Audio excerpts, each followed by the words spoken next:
friends. Welcome to Whoop with Jen. Today I have a very special guest on our podcast and YouTube video, and it is a very handsome young gentleman who is an artist who goes by his name of One Up, What Up.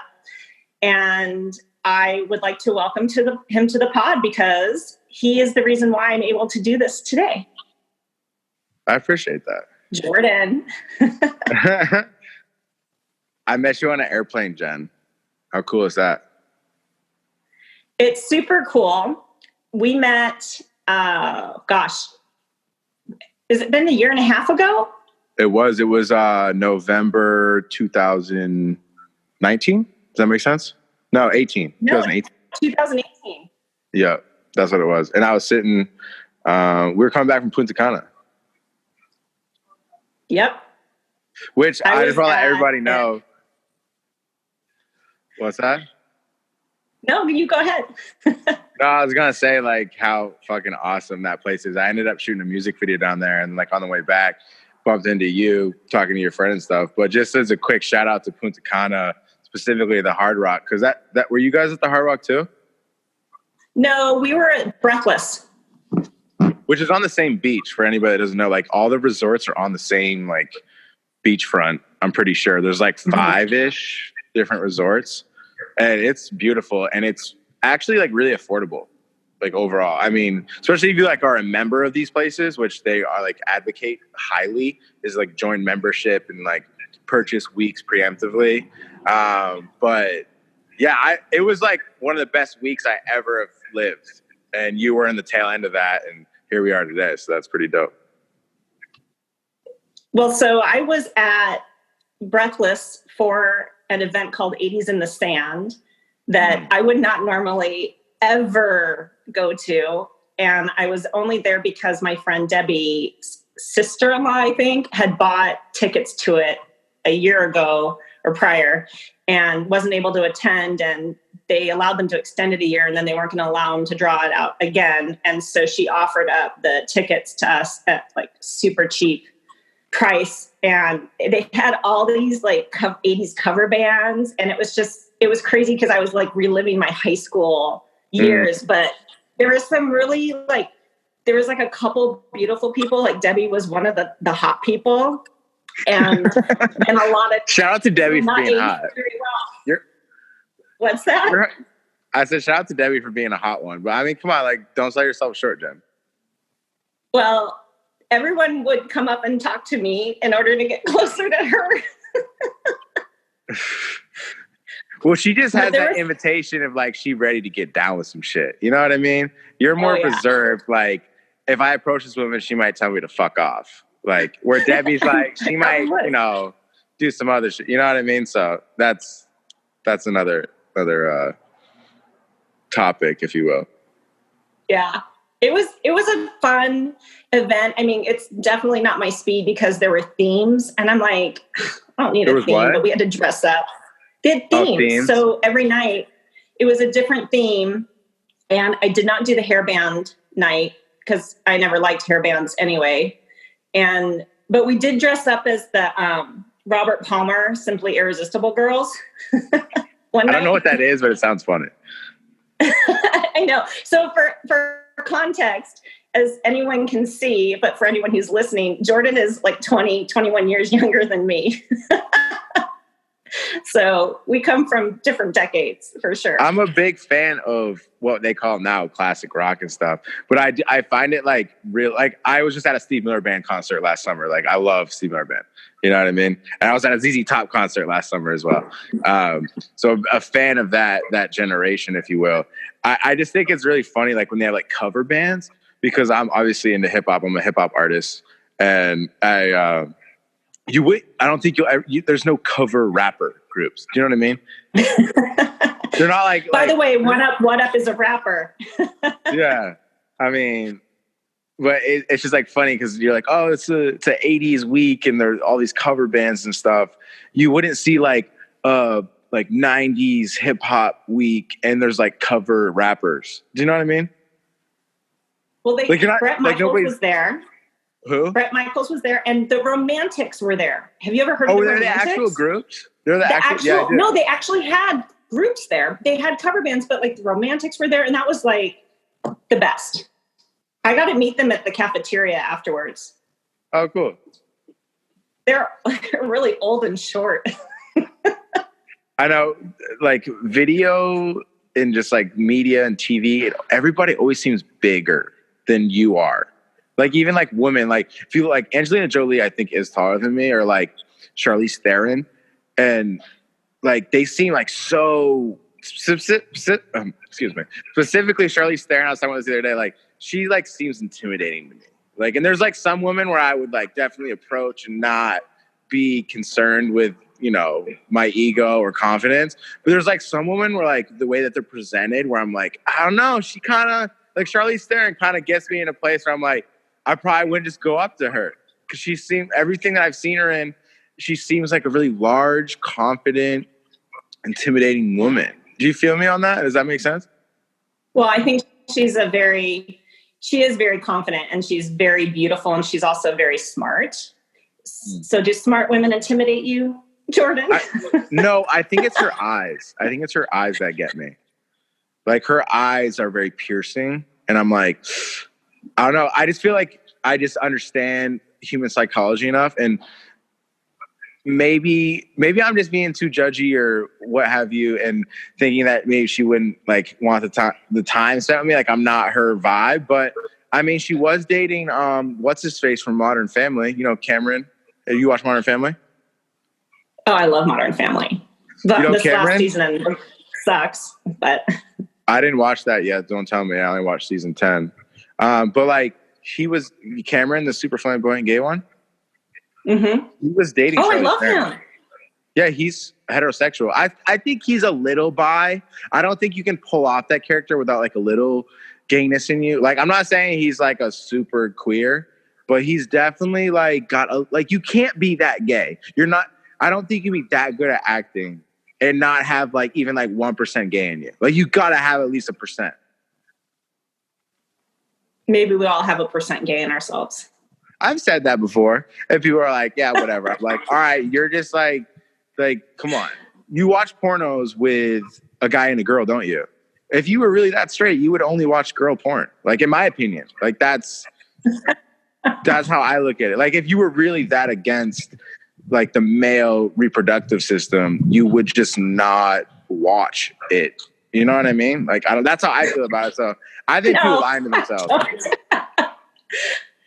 Oh, I knew this was going to turn into interesting directions. So I think our friendship, which I'd like to call that we have a friendship, we met each other on an airplane where you largely ignored me for the first half of the flight because you wanted to talk to my hot friend Debbie.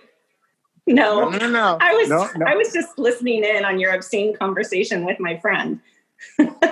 No, see what it was that I could tell, like I said, that your friend's personality was like I could tell based on who I am. Like I don't want to say outgoing, but like somebody that's just like, hey, what's up? Like, what you doing? Because we're sitting on a plane for 5 hours. Like, if you look like somebody that maybe is kind of like in my world of whatever, you know, like, oh, this person's social. Let's just say, like on a base level, like this person likes to be social and talk to people. So she looked more social than you did. You were wearing like a hoodie. You seem more reserved. Like if I had talked to you first, you would have been almost dismissive because you're like, dude, I don't want to talk to you. Where she was like wearing something vibrant and like I could tell she looked like she almost had plastic surgery.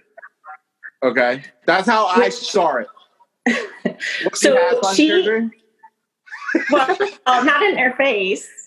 She's naturally beautiful. Okay.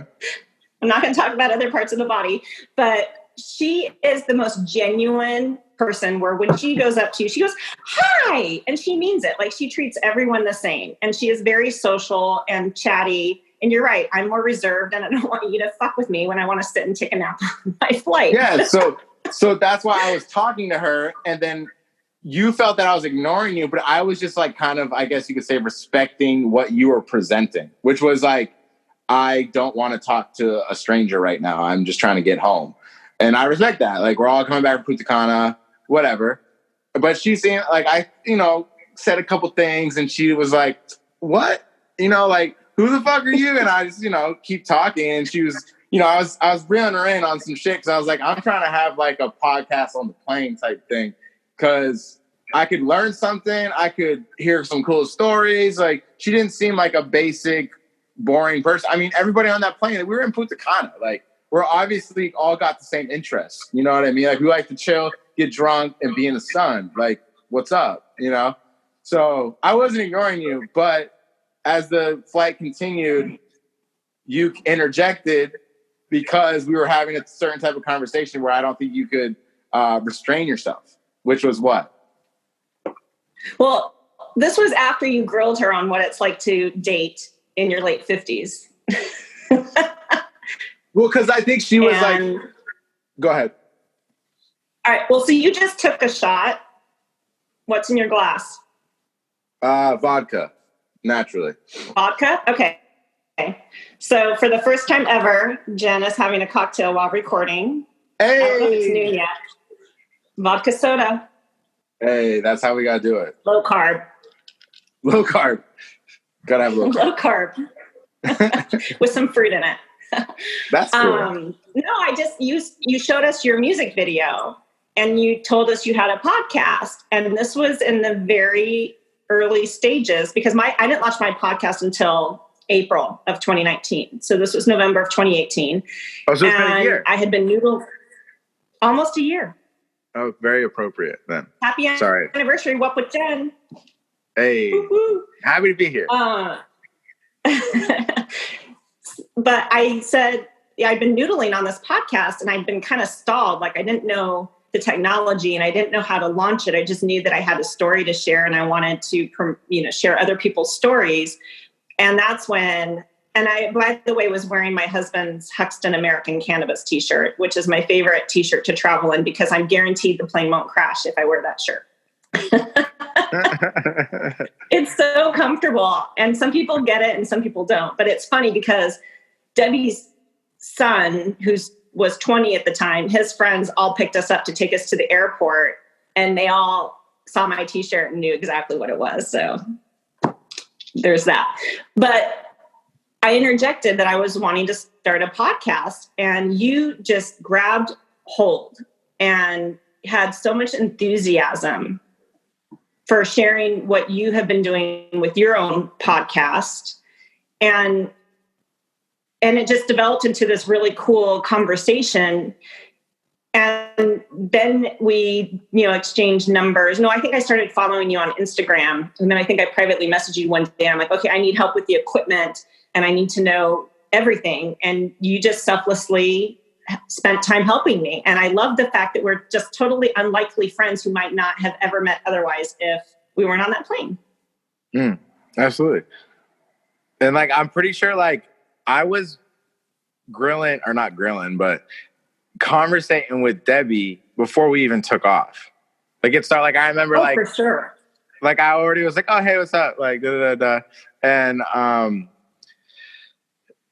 so it was pretty much a 5-hour podcast. And I think you were super quiet. You were definitely listening the whole time, but you didn't say much. Sure. The first, there was not much that was said from Jen for the first hour, maybe hour and a half. And then you were you shifted your body and was okay, motherfucker, what's up? Your conversation was so dirty that I couldn't help but listen, as were everybody within 2 rows of our row. They were listening. I know, and I'm pretty. With her. I know, and my parents were across the aisle because it was a family trip. So my parents were across the way, and I remember my mother looking over and being she looking at you and Debbie, being is everything cool? Okay? Yeah. My mom's a sweetheart, but it was son. Yeah, it's hella funny, and I forget where my friend was. He was somewhere. He was in the aisle. He was in the aisle, and I think your dad was in the middle, and your mom was in the window. And she kept craning her all head. All three were on the other side. Mm-hmm. Oh, okay, that makes sense. And you had on your hat down low, and your headphones, and your sunglasses, and your chain, and you were just dude. I love how you perceive what was happening. I love it. Oh, I could tell you. Oh, you want to hear what's fucking crazy about this shit? This is all an alleged story. Okay, this is alleged. I don't even think I'm not even gonna say the story. I gotta tell you off air because it was like incriminating, and I'm pretty sure like I got pulled aside and was like interrogated. Like I'm not gonna say the story, but there was definitely. Don't say the story. What? Don't say the story. We'll talk about it later. Yeah, like I was gonna say it, and I'm like, wait, I don't think I can say this. I'm not gonna say it. I have mothers that listen to this podcast. Yeah, no, it was scary, and like the way that the climate of right now, like I just don't want to put that out there, especially like in the future. Somebody's like, oh, hey, I don't need nothing. I don't need that type of clout. I'm sorry for people that are listening. Are like, don't say that and then not say the story. I'm sorry. Well, they can all contact me directly, and I can give them a little tidbit later. Yeah, 100%. I'm totally down to do it because it is a really good story. Or we'll do it on your podcast because your podcast tends to be a little more nasty. Oh, I'm nasty? It's a compliment. I just try to keep it like authentic. You know what I mean? Like, well, that's exactly the point. Yeah, and I want to pay homage to like the whole podcast community, and I think everybody that has a podcast keeps it authentic, and that's like beautiful to me on some level. You know what I mean? Like people are like, hey, like come hang out with me and talk about whatever your preference of topic is, and let's talk for an hour or 2 or 3 if you're super ambitious. But yeah, for anybody that doesn't know, go check out my podcast if you like movies. It's called The Movie Rant Break. I'll plug it at the end again, let everybody know where you can find my shit. But if you like movies, I do movie reviews, and sometimes I do these things called freestyles where we just like bullshit and talk about whatever. But yeah, like I love this podcast world. Like it's if you weren't into the podcast thing that I was talking about, because on the plane I was like, yeah, I have a podcast, and then like, oh, and I also make music, and I was showing you footage of what I got down in Punta Cana. And how did you feel about the footage that I got when you saw the video? That was the Larry Bird video, right? Correct. Okay. I thought it was cool. You have really cool camera work there. Your friend does a good job. Yeah, he's filmed. Like around the pool and stuff? Yeah, no, it's like he's definitely good at shooting stuff. And I have like a really good vision of like just trying to capture cool glimpses of what's going on and like implementing the music with it. And because like at the end of the day, like music is only cool if somebody's not corny. Like you just can't be corny. That's really like people like shit that seems cool. You know what I mean?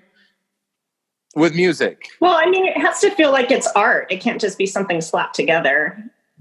No, but people do that. And I'm saying that like authenticity and like being cool authentically. And I'm definitely a cool motherfucker. That's not like, so it's important to like be able to have that translated. And there's a lot of things that go into like making your coolness translated through other pieces of work, whether it's a video or audio or whatever. And I personally think that's like the main thing with music is like not being corny and being authentic, because everything else will follow. Like the skill and stuff, you work on the craft, you'll get good at it. You know what I mean? Like even if you're a little clunky with your flows, or say you're a singer and you're not hitting everything the way you need to, like eventually it'll come into place. And as long as you're not being corny, because that shit is so evident, people just resent. Like you just hear it and you're like, no, turn the shit off. I don't want to hear it. But like at the end of the day, like there's undeniability in music. When somebody is like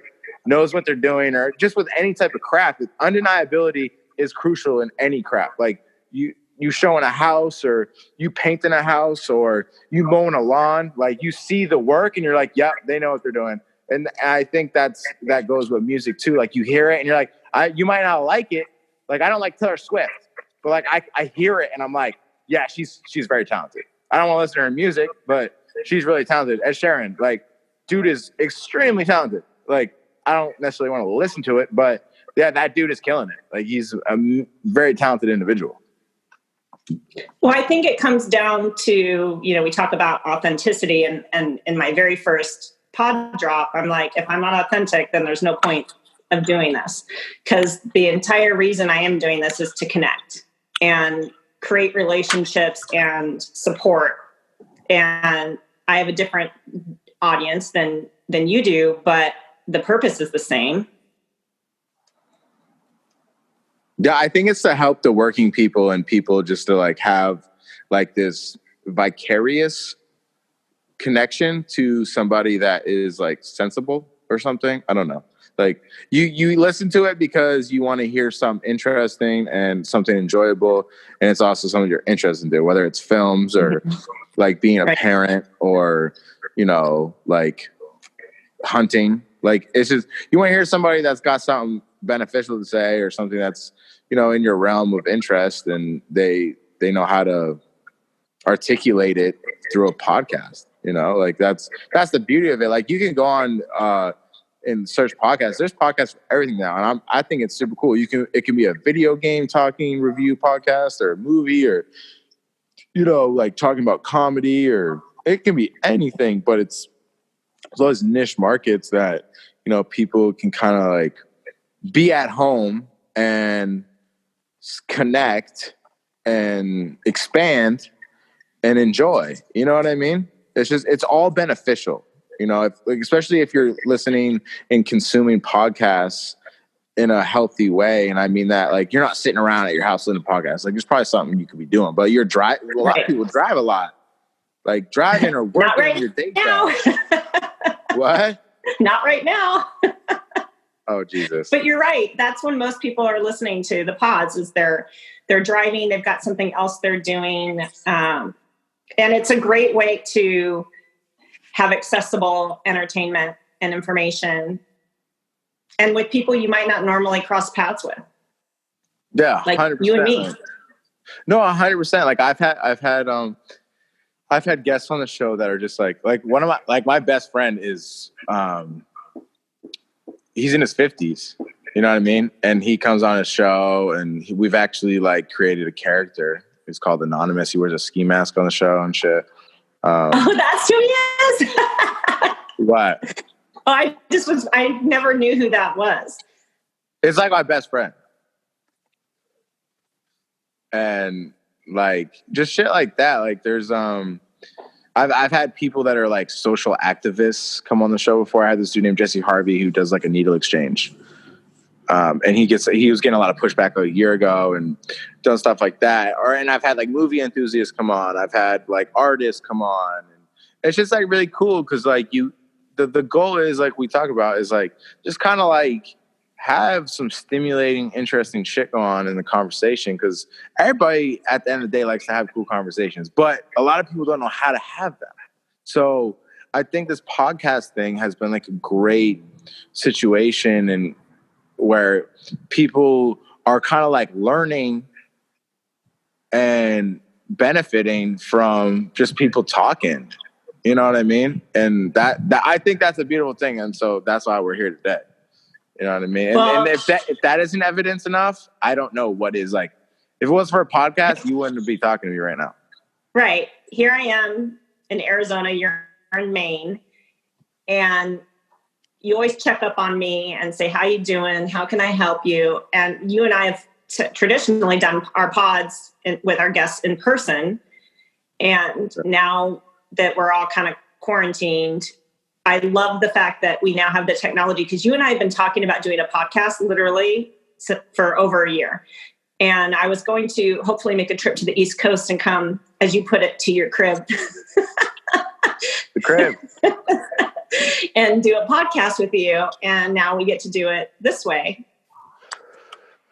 Which is like amazing. I love it. You know what I mean? And I think that like, I'll let people know to go check out your show and hear you. And maybe only like 2 people can benefit from it, because like, hey, maybe it's only applicable to them, or maybe it's 1, you know what I mean? But at the end of the day, like, then they're getting drawn to you and hearing just even your energy, you know what I mean? Like, I'm big on shit like that. And it's like, you're such a cool person that like provides such positivity. Like my day today, we weren't necessarily planning on doing this show, but Like, I've been in a weird place for a couple weeks now, and like this has been like probably one of the best days I've had in the past 3 weeks. And it's largely because of like your energy. Like, you're just like a really awesome human being, and like that's why people that have podcasts.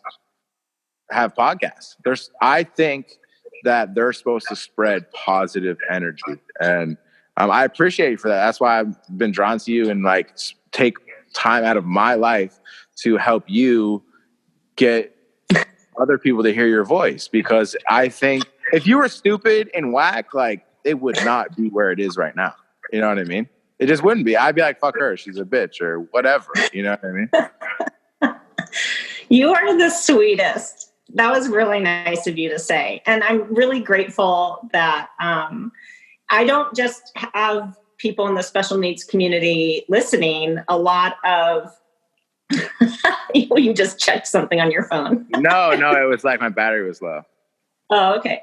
I do have people that listen just because it is a form of entertainment and a way to connect. And I'm very honest and vulnerable on my podcast, and I share, stories that some people might be embarrassed about, but I think it's actually hysterical. I've listened to a handful of episodes, and I like your like, there's usually a lot of frustration, and I think that pays homage to like being a parent, and I think that that's why people listen, because a lot of parents are like, they don't have a place to relate because parenting is so divided, in the sense of like every person and parent deals with different situations, but like at the end of the day, like, you're dealing with one of the most challenging parenting situation, and I think people are like, oh, like, her problems are worse than mine. Like, like, I honestly believe that, because like, yo, having a special needs kid is not fucking easy. Like we all like fear it. You know what I mean? Because you're like when you're a kid, you're like, oh, that would be so crazy. Like, because there's that kid that you grew up and in your class, like if you come from a small town or it's a city, whatever, there's like those kids you're like, oh, damn. And if you're somewhat aware, like, you start growing up and you reflect back and you're like, oh, damn, like that. I'm gonna say this, like, you're like, that's scary. It's scary. You know what I mean? Like, it's like that fear. And you're like, I hope I don't have a kid that's going to be that reliant on me, or like just have, because it's so like, it's borderline debilitating if you don't deal with it correctly. You know what I mean? Like, it could, like, I'm sure it's ruined families. I don't know how that goes.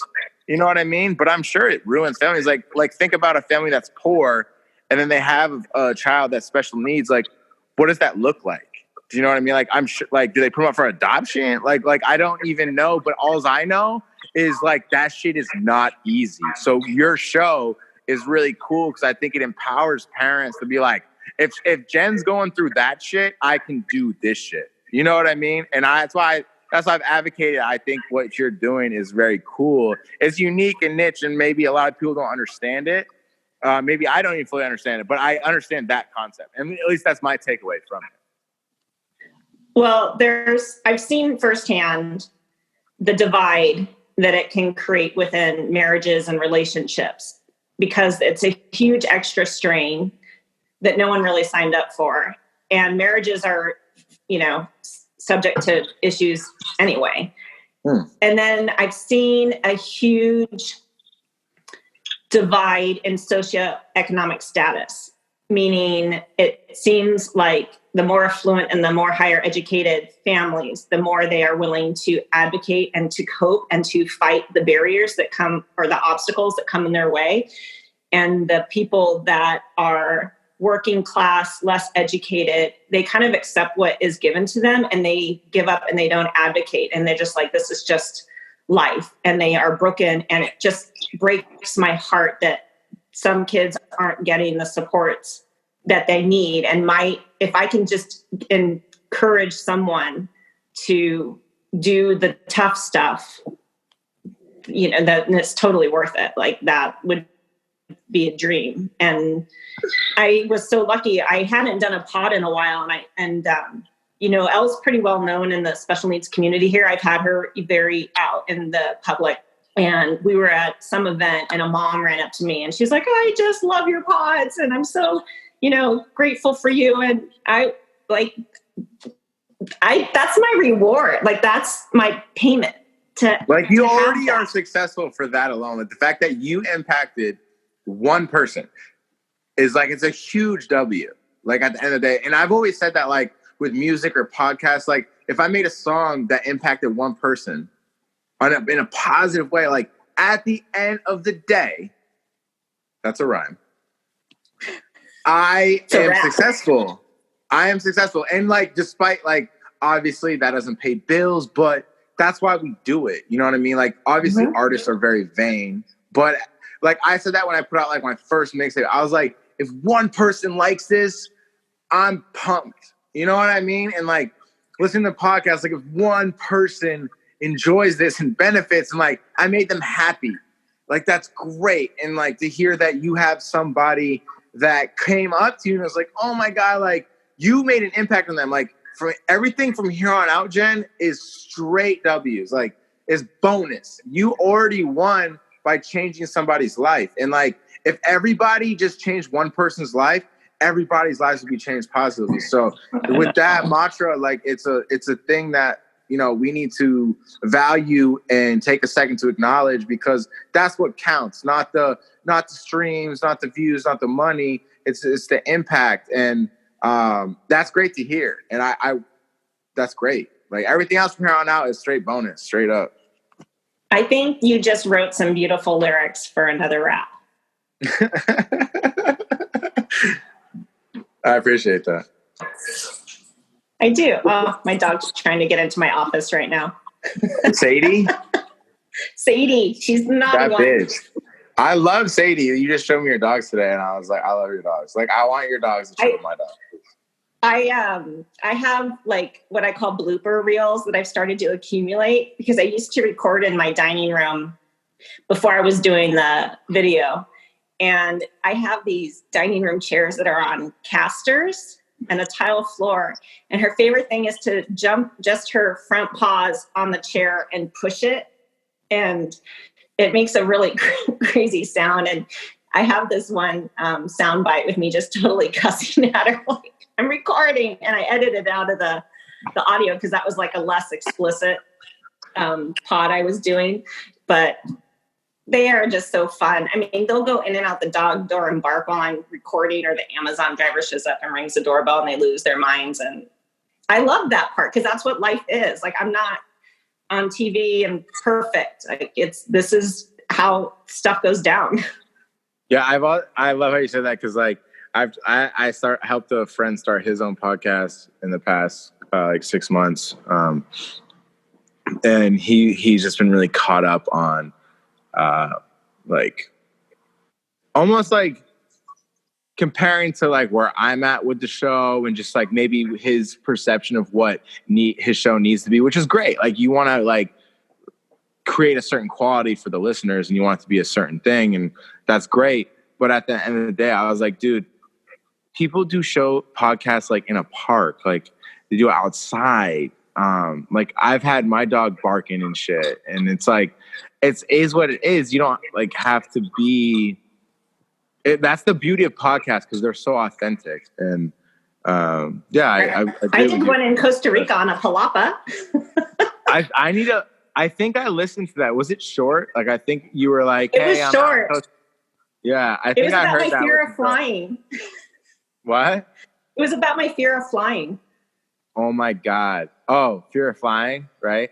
Yeah. I hate flying. As a kid, I like flying. Like, I think every kid, like, under 13, like, loves flying. Like, they just are like, yes, this is fucking gnarly. Like, oh, we're in a plane, we're in the air.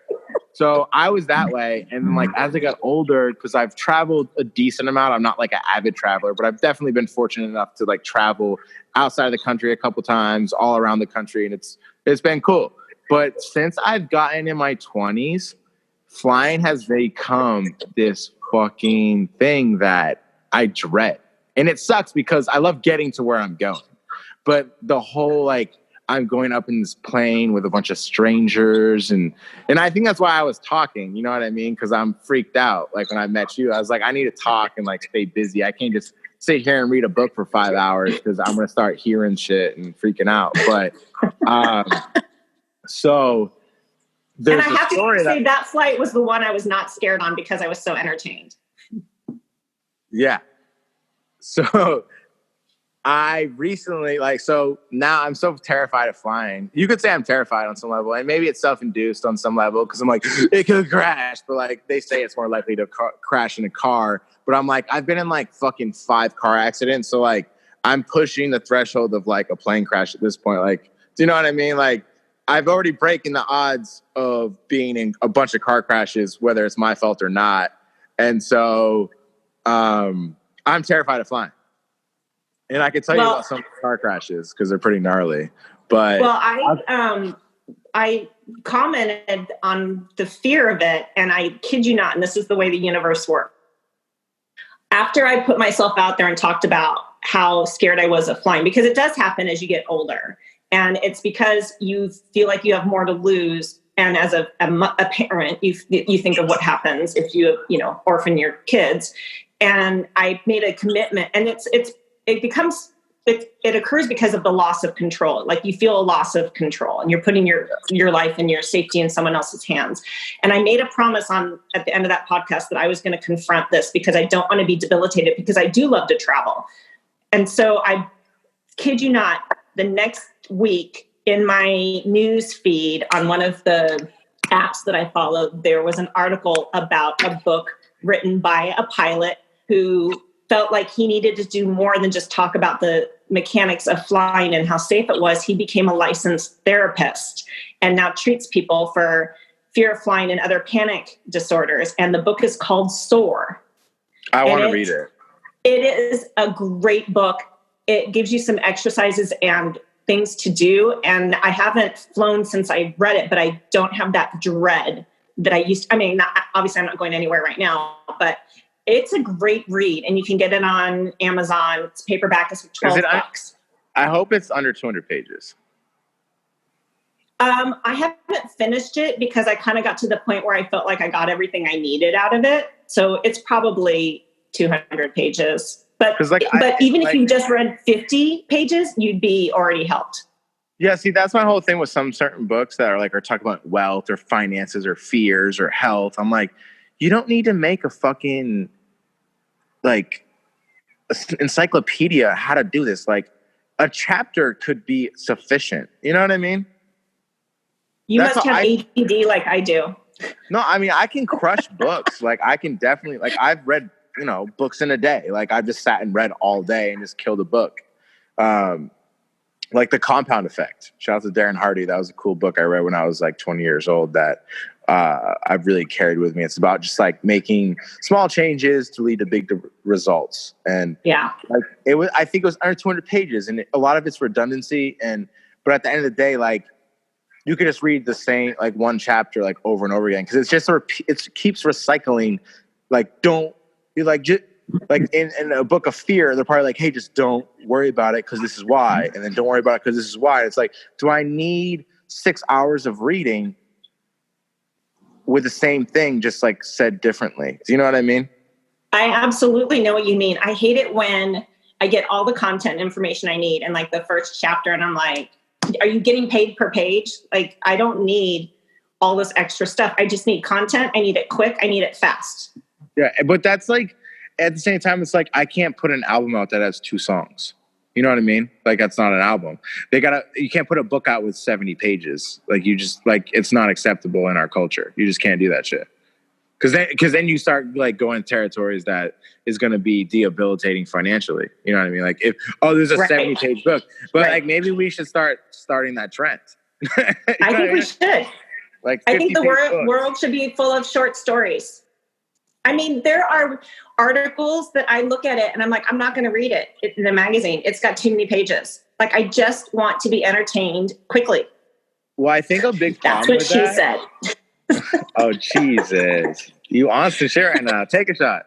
One thing that really frustrates me, and I was reading a book. It was a fiction novel, and I hadn't been reading for I was struggling for a year. I was reading this book, and it was part of a trilogy, and I busted through the first 2, and then I read half the first one, and it literally took me a year to read the second half. And I was getting really frustrating because I powered through it like a month ago. I was like, fuck it, I'm done with this. Like, because I'm trying to read other shit, and it just was like, I have to finish the book that I started type thing. Because especially like book 3, like it's not just like a standalone, it's a trilogy. And I was like, I need to finish this. And it just was really frustrating because I felt like there was like pages of like over description. I'm like, they're just adding these adjectives for no fucking reason. I'm like, tell me what's going on. You don't need to be like, the wind was cold like a summer night in December in New York City when the fireworks are going and the people are running in the streets. Like, yo, I don't need that fucking metaphor. Like, you know what I mean? Like, it was cold like a winter night in Maine.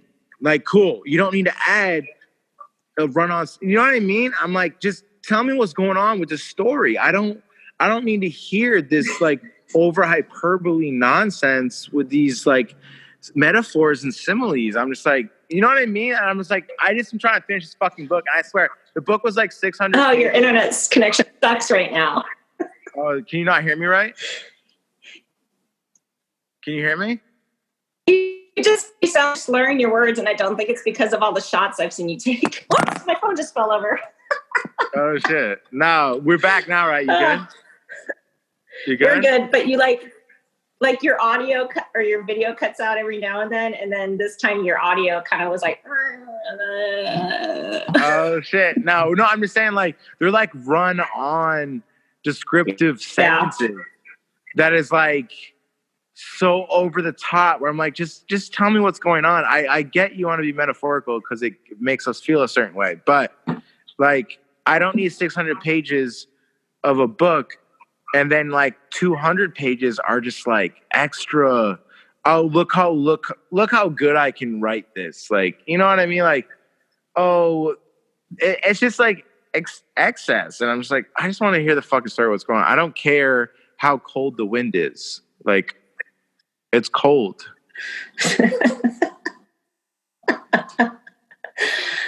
So what's the temp there? You said you still have snow on the ground and you're shirtless. I know. No, because it's sunny out and it's been raining all week. It's probably like 50 degrees right now, but it's gotten really cloudy. It was blue sky earlier. Now it's all cloudy. I mean, it's still like... Oh, there's some blue sky. There's some blue over there. But yeah, no, it's like, it's still nice out. Like, I don't give a fuck. Because it's like, well, because I'm in the Northeast, so like we have all 4 seasons. And winter is like a good 4 months. You know what I mean? It's like a third of the year. So when like you're out of winter, you're like in it. You know what I mean? Like, let's be outside. When it's 50 degrees in April or March, you're like, oh, this is fucking awesome because it's been cold for 3 solid months where you need a jacket to go out or you will die. Well, we are starting to warm up here in Arizona, and that's going to make our quarantine time, like, you're not going to be able to go outside. It's going to be too hot, or you have to do it at 4 a.m. And wow, I already overslept today. What? How hot did you get out there? Yeah. Like 112, 113. That's so cold. I mean, so hot. Like it might hit 100 here, but the problem with up here is the humidity is high. Yeah. Yeah. And I think it's dry here. Yeah, there's all deserts. Like, there's a lot of lakes here and stuff. So, and we're right next to the ocean. So when it gets hot, there's all that moisture. And you just feel it. Like, if it's like, and sometimes it's dry heat, like, once in a while, but sometimes it's, like, really muggy. Like, you go outside and you're like, oh, God. Like, it is, like, get inside of the AC. This is terrible. But the summers up here, I'm telling you what, it is probably one of the best places on the planet to be. Like, between June and August in Maine is, like, uncomparable to anywhere I've ever been. It's the best place to be. But there's a give and take in that sense where, like, the winters, they're rugged. That's why you got to be, like, on the slopes, skiing, snowboarding to get through the winters because it can be unbearable because you're basically on quarantine. Like, essentially, it's like a winter, like it is. You know what I mean? You like, already prepared. you're like people like. I would say like 50% of the population like doesn't do anything in the winter. They don't snowmobile. They don't do anything with the snow, and they're miserable and they're unhappy, and people get sick and it's gross, and you get like mad because like it keeps snowing and you have to shovel and you're going to pay extra money for people to plow your driveways, and or you have to snow blow yourself, or it is like a really big nuisance. But if you are optimistic and you just like enjoy it and like go to the mountains, like we have great ski mountains around here. And do you ski? I used to as a teenager. I did it once in my 20s. And I'm like, well, that sucks. It hurt. Oh, really? I used to ski all the time. I mean, I grew up in the Northwest, and it's wet skiing because there's so much moisture and there's so much rain that it's really icy. And then I skied in Arizona at one of our resorts. And granted, there are fewer runs and they're shorter and they're not as steep. It's dry. And I was like, this is what I've been missing all along. But I did it once in my 20s, and it really hurt. Really? I can't imagine how I'd feel now. It's funny because I used to be like gung ho, like there all the time, like I don't know what you call it, like a ski rat or snowboard rat or whatever. Like I was just I don't know I forget what the term is for being on the mountain all the time. But they call snowboarders knuckle draggers if you're like an old timer. But like I used to be on the slopes all the time and like hitting jumps, doing the park, just loving it. And I stopped for many years. And I stopped about like 18, 19. I went like once when I was like 23 or whatever. And this was like one of my favorite things to do. You know what I mean? And I just stopped because it's expensive, or life got in the way because of, you don't have the time to like go up for a weekend and ski a slope. But last year I went like 3 times, and God damn it, it was fucking painful as fuck. But at the love of it, it's so amazing. And I urge anybody, I know it's expensive, but it'll have you appreciate life in a different light with the sense of like cold weather. You're like, oh, this is like a great way to cope and just enjoy the outdoors in a different scenario. And this past year I got a season's pass, and I went like, I think 7 times. Like it's like to 3 different big resorts in my area. Like we have really good resorts in the Northeast. As far as like East Coast goes. And like, it's painful. And I started getting back like conditioned for it. And it is like liberating and invigorating. And just like, there's nothing like it, honestly. Like it's amazing. Like you're just out there shredding. Like you're just in the, like for me, like I'm like in the air. There's like rails you're hitting and shit, and like just being all steezy and swag, and you're like getting high with the homies, and like people are drinking and like just like living life to the fullest. You know what I mean? Like people are just like there. They're called resorts for a reason. You know what I mean? Like people are there like partying, shredding, just chilling, and there's nothing like it. And it's been painful, but it's worth the pain because like next year, I'm going to condition myself even more so it's not painful. You got to get conditioned for it because it's physically demanding. Sure. Well, anything you have to. I mean, if you're hiking, if you're doing anything, you've got to get conditioned for it. But the last time I skied, I actually skied solo. I was up at my parents' cabin that they had at the time in Pine Top, Arizona. And my sister was supposed to ski with me, and she had previously just had an emergency appendectomy. So she was out of commission, and it was right after Christmas, or it must have been right after Thanksgiving. And so my mom made me a lunch. I had a turkey sandwich with cranberry sauce and stuffing on it. And I put it in my pocket, and I went and I skied. And as a solo skier, I never had to wait in line. I did like more runs that day than I have ever done in my life. And there's something so incredible about being at the top of a mountain and looking at an expanse of earth and seeing the colors of the trees popping out through the snow. And of course, in Arizona, it was a beautiful blue sky day. And I just felt really grateful to be part of this universe, as to sit there eating my sandwich. And it was cool because like people, like I kind of picked this spot where I was kind of like midway down the hill. I wasn't like at the top because I didn't want to be near the chairlift and have like noise and all that. So I'm kind of like I found like myself this little patch, and everyone kept skiing by me like, "Are you okay, little girl?" Like I was a little girl then, or miss, or something. And I'm like, "I'm eating my sandwich. Leave me alone. I'm having some peace and quiet." I definitely wasn't getting drunk or smoking weed, but it was a really great day, and it was awesome. I do enjoy it. I did enjoy it. Now I enjoy hiking. I guess I like climbing the tops of things.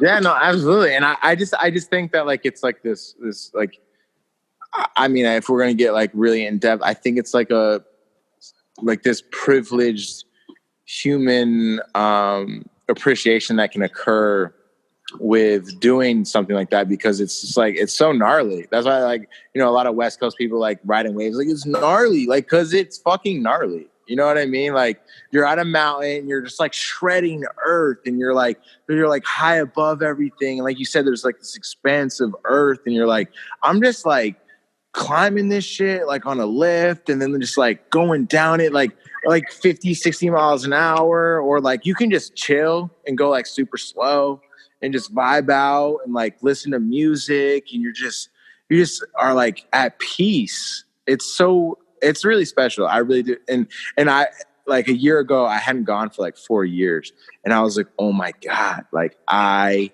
forgot this was like my jam. You know what I mean? I was like, that's why I bought a season's pass for the next year, and it's fucked up because they all closed the resorts. Yeah. And it is a huge bummer. But I luckily had the best day of snowboarding. Like it was top 10 best days I've ever had.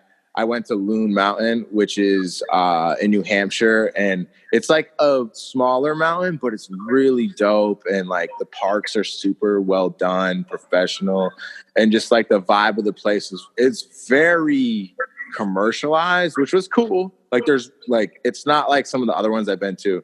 Like there's just like condos everywhere, like all over the mountain. Right. And some places it's not as much like that. It's maybe more further away from the mountain, but I had a great day by myself, and I just was, you know, getting quick up the mountain because I'm by myself. You go on the singles line, and yeah, it was fucking great. Like, and it was the last day that I got to go because they ended up shutting down, and I was very grateful that I was at least able to have that because it's super beneficial. I just feel good about it, you know? Yeah. I know. We all are taking appreciation for things that seemed ordinary before, which I think is a good thing. I think so. Like I'll be like, how many shots have you taken while we've been on this? Are you taking another one? You just went inside. Yeah, no. You're like seeing a trend. You're like, how many shots is this? Like, if you go inside, you're like, oh, he's taking a shot. I have no idea. I try to keep a rough estimate. Like today, I've had, and I mean, like 5 or 6. Oh, wow. Yeah. And I got about another like 15 planned for like tonight when I go ignore the social distancing nonsense. Yeah. Oh, don't talk about it. Yeah, no, it's whack. People just we'll blame you if Maine erupts. What? We'll blame you if Maine erupts in more cases. Oh, because I went and hung out with somebody and we got irresponsible by hanging out. Like if you're not sick, it doesn't matter if you hang out with other not sick people. Like I don't understand why they're like because at this point, if you're sick and somebody sees that you're sick, they're gonna be like, "Hey, not hanging out with you." And if they're like they're not showing symptoms because there's a week apparently, that's like the big scheme. Like there's not symptoms being shown for a week. It's like, all right, if we both get sick in a week, then it's like we'll stay at home for a week or whatever until it's, you know what I mean? It's not anything that we're not capable of doing. Like we fucking make rocket ships. Why is this like so complicated? I don't understand. I'm just saying. Maybe I'm out of place.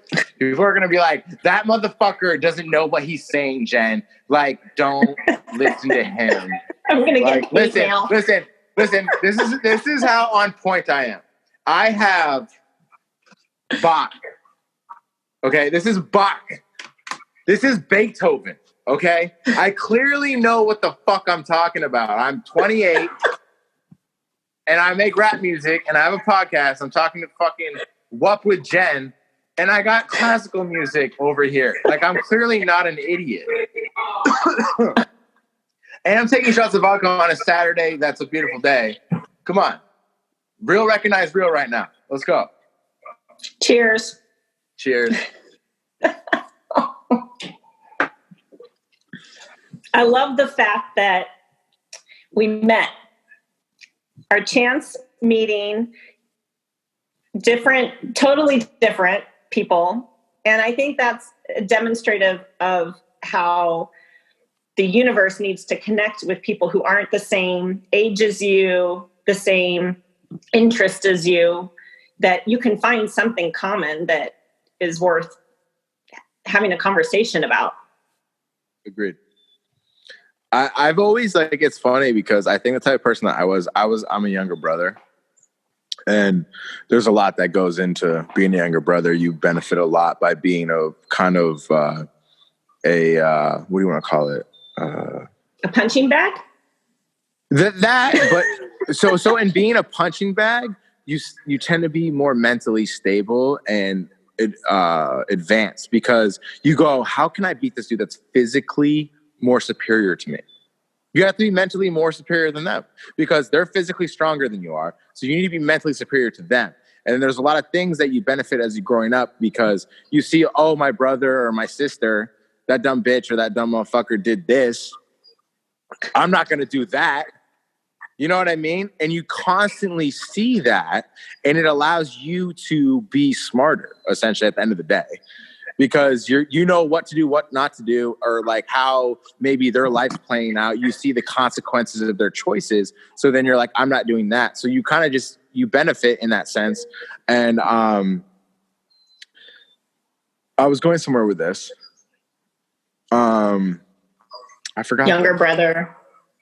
Well, I agree with you because my sister is 5.5 years older than me. And boy, did I learn how not to get caught. That's so funny because my brother is 5.5 years older than me. That's a funny. I wasn't close with my sister growing up. I think the age difference was too much. I mean, I was just an annoying little shit, and she was a cool high schooler.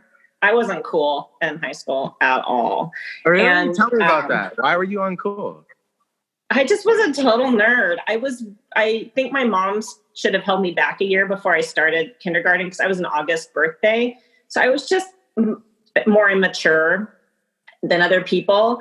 And I did have good friends, but I was definitely not one of the cool kids. But I do have to say that when I went back for my 20th high school reunion, I did get some cred for looking better now than I did then. So I feel like the 20 year is like a flex time. That's flex years.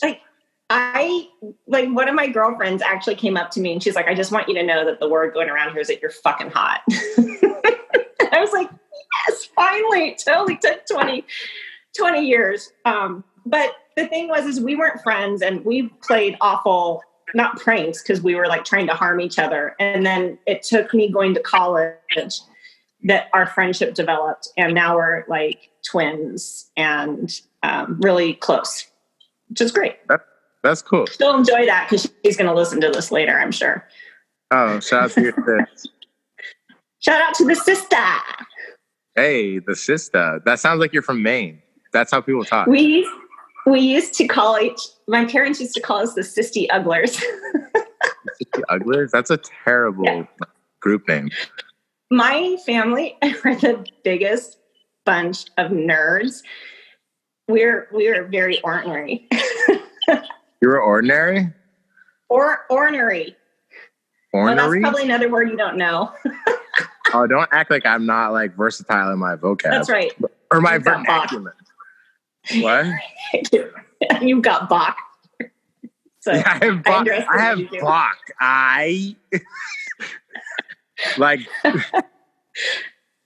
All right, I'm going to start to wind this down, but I think there was a topic you wanted to cover before we did. You had a question. We can do let's do it on a different show.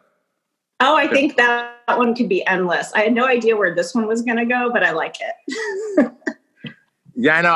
I don't think I have time for it either. Okay. Because it's going to go. So, We'll do another Thank one. I mean, my drink's getting low, so I mean that means we're almost at the end.